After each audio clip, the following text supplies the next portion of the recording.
Hey everybody, hope you're doing well. Today I'm going to be talking about the persuasive process, specifically persuasive theories. That's what this video will be doing. This is what you would have gotten if we had a lecture together as a class, and this will be your first lecture of 2 for this week, talking about persuasion. Like I mentioned in my last video, I think persuasion is probably one of the most important skills you can probably have in your life. And as your book talks about, persuasion is the process of influencing a person to change their belief, opinion, or action, specifically through communication. It's important to recognize that last word, communication, because, well, I mean, you're in a communication class, right? So it's probably important if we connect it to there.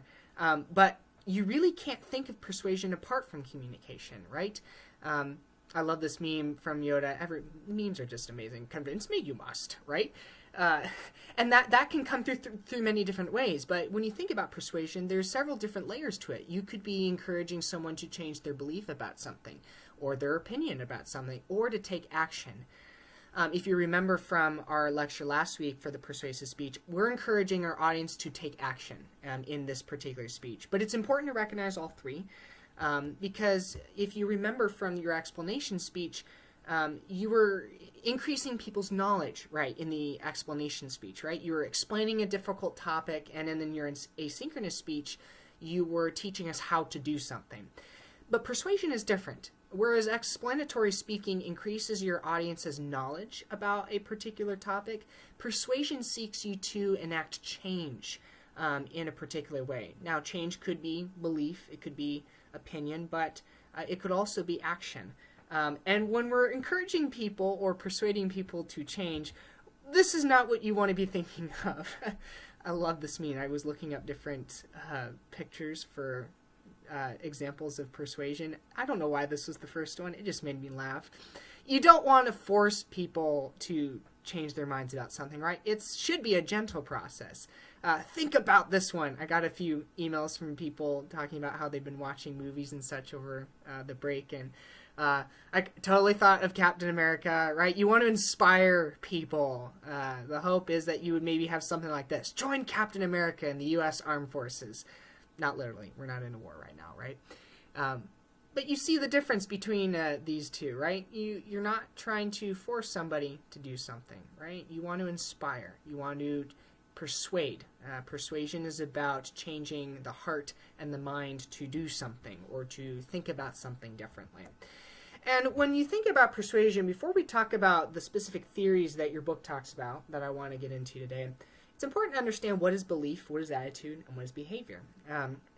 If any of you have read the comic strip Calvin and Hobbes, oh my gosh, it's so good. If you haven't read any of them, they're just really fantastic. This is Calvin, for those of you who don't know, this is Hobbes. But to illustrate ideas of belief, attitude, and behavior, I thought I'd give you some pictures. A belief is a conviction of what is true or false. Basically, we go throughout life with lots of different factual information, right? We know that there's such thing as environmental change, right? And both conservatives and liberals understand that there is something to be said about environmental change, right? And that's a true or false statement, right? There either is change or there isn't, right? But then you might have something like an attitude, which is the assessment people make about those facts. Some conservative groups might just say it's not as bad as we think it is. Some liberal groups might say it's worse, right? Depending on your attitude about the position, it can assess how you think about those facts. You might say they're good. You might say they're bad. You might say they're wrong or they're right. Wrong, right. I don't know why I pointed them in the wrong order. And then finally, it leads to behaviors, right? So if there is a certain behavior that is occurring, let me move this down. If there's a certain behavior that's happening in that particular situation, it's an action that people will take. So you might have a strong belief about something. It causes you to have an attitude about something. It causes you basically to assess those true or false facts from a different perspective. And then finally, it encourages you to take action about it. So this is really important to understand when you're thinking about persuasion, because if you don't understand that people have key beliefs or attitudes or behaviors about certain things, then you won't be able to persuade someone to change their minds or to change their behavior or their attitudes. So it's important to identify those. And there's 3 different kinds of theories that your book talks about that can help you understand persuasion better. These are definitely not exhaustive, but they're 3 that at least Jen talks about in her book. And the 3 we're going to cover very briefly is the Yale Model of Persuasion, the Elaboration Likelihood Model, and the Social Judgement Theory model. I'm not going to go through the history of any of these persuasive models. Your book does a nice job with that. I'm just going to briefly talk to you about them. Now, when you think of theory, you're probably like Calvin. Ugh, yuck, what in the world? Why are we talking about theory? This just grosses me out, right? Let's get to the practical stuff. Well, let me just encourage you.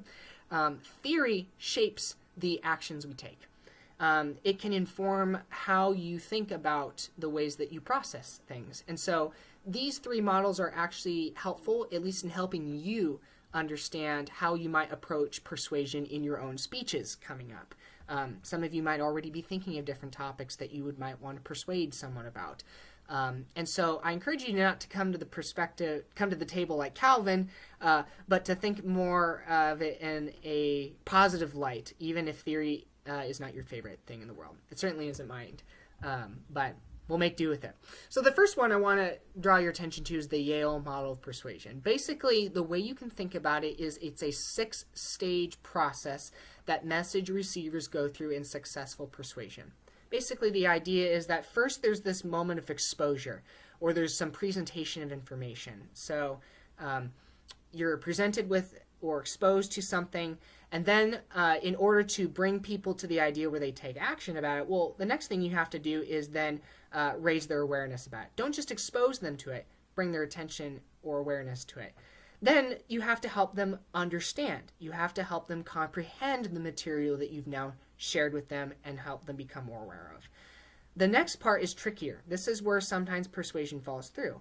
But if you're going through this process, then the hope is that you can get your audience to accept that information, right? And that's a difficult process, but hopefully they accept it, then they retain the information, and then they take action. You're probably thinking, what's an example of this? Well, I thought of Black Panther. If we were to apply the Yale Model of Persuasion, here's a way you could do it. Say some of you haven't seen this movie, some of you had. What if I was going to persuade you to watch Black Panther? Even if you've seen it already. Well, the first thing I would probably do, going back to our model, is I would expose you to it. I would probably present a little bit of information about it. I would share with you this is a movie it's a superhero movie that came out. It's the biggest solo superhero movie of all time. It won several Academy Awards, unlike most superhero films, which hardly ever win Academy Awards, right? Have I got your attention? Hopefully, I've exposed you or given you some information about it. But then, and that these two kind of blend together, right? I've exposed you to the information. I've hopefully grabbed your attention and given you some awareness about maybe the implications of this movie. And maybe I would share a little bit of background story behind it. Basically, Black Panther is about Prince T'Challa. This is T'Challa, his sister Shuri, and a host of other characters, right? They're not just Okoye. There's several others. I think this is Okoye. No. Why am I forgetting her name? This is going to bug me. Significant other of T'Challa. Anyway, not important right now. Basically, the idea is that T'Challa is the king of a fictional world named Wakanda. It has this material, not necessarily in this shape, but called vibranium. And it's the strongest metal on Earth. And basically, it's the journey of how he becomes the king of Wakanda and has to gain the respect of his fellow countrymen and women, as well as the international community. Kind of hope at this point I've exposed you to it, I've drawn your attention to it, and I've given you maybe some understanding about the film, right? Well, then the decision is then to hopefully make you accept that you should watch this. Like, this is probably one of the best superhero movies of all time, at least in my humble opinion. Not biased at all. So hopefully the next step would be to make you accept it, right? And then hopefully to retain it, right? To say, okay, not only do I want you to accept that maybe you should go watch this, but I should probably talk about it in a way that helps you retain the information so that you actually, at the end of this video, go pick up a copy of it, online probably, and watch it, right? If any of you actually do watch it, comment down below. That would make me laugh so hard. I know this movie inspires a lot of people, right? But that's an example of the Yale Model of Persuasion. It's a 6-step process that helps you expose the audience to the topic, raise their awareness, help them understand it, accept it, retain it, and be drawn to action. go watch the movie. That's a simple example. There's a second way you can think about persuasion, and that's the Elaboration Likelihood Model. And basically it asserts that there are two ways that people process messages.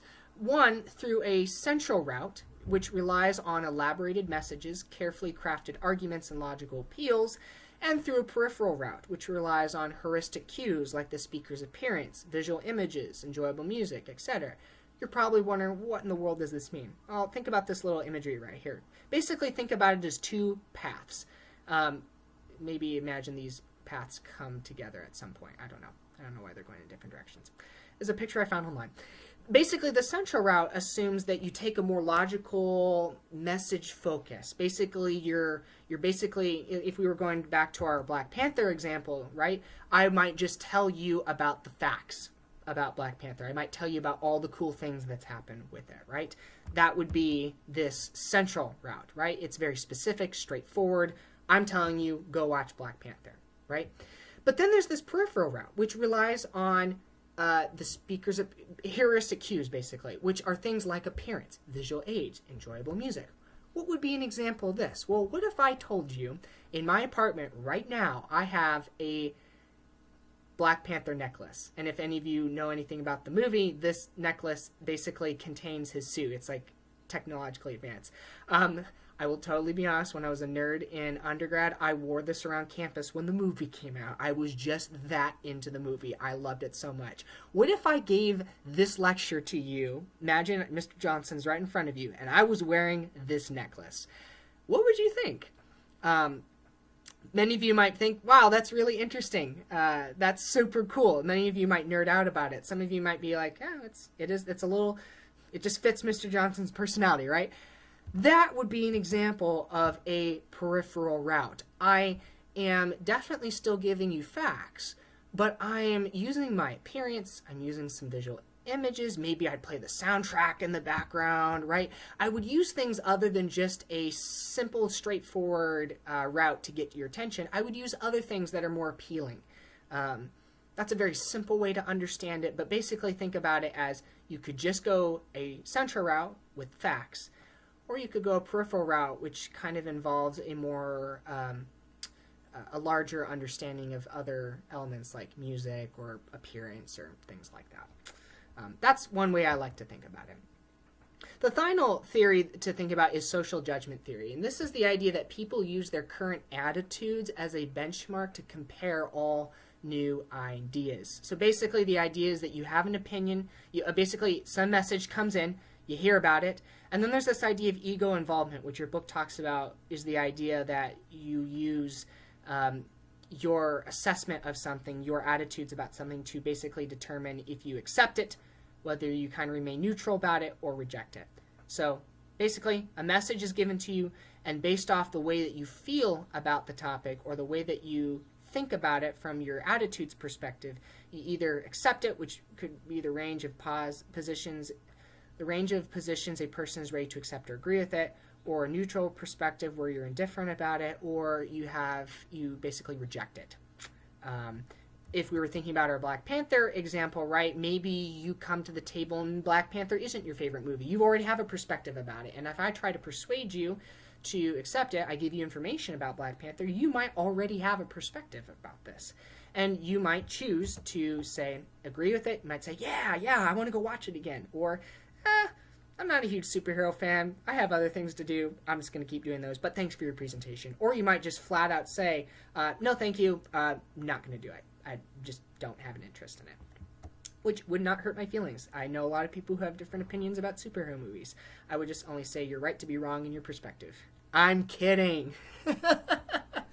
I'm kidding. But am I?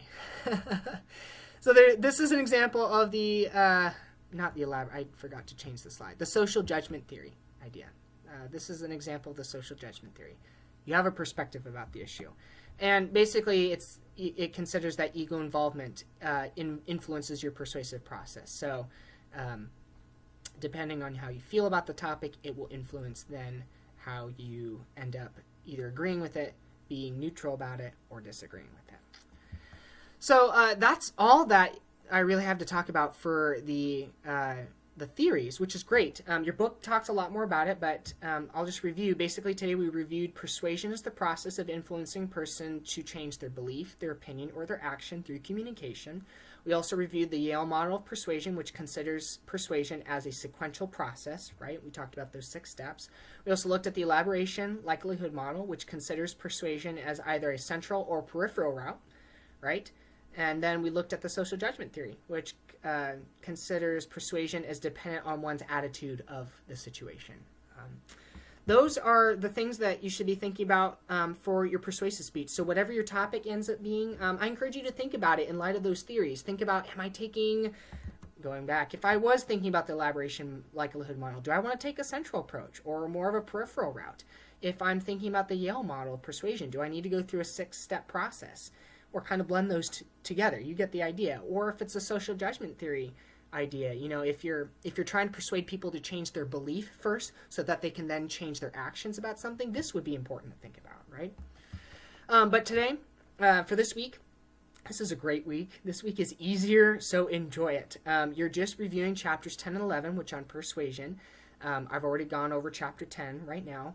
And quiz 12 and the persuasive topic forum are both due this Friday, April 3rd at 11:59 p.m. Eastern Standard Time. So hopefully that is clear to everyone. I thought I'd end with a question of the day because I kind of want to try to get back in a little bit of routine if you're still interested in that stuff. This is optional, but if you want to participate in our question of the day, leave your answer down in the comments down below. What has been one fun thing you've been able to do so far during this quarantine experience? I've kind of shared a little bit about myself this time, but haven't really been able to hear anything from you. What is one fun thing you've been able to do during this quarantine experience? It could be rest, playing a game, hanging out with family, playing with your pets. I know a lot of you are probably hanging out with your dogs, your cats, listening to music. What are those fun things? Let me know down in the comments below. And if you have any questions about what we just talked about, don't hesitate to email me or post a comment on Blackboard. Talk to you all soon.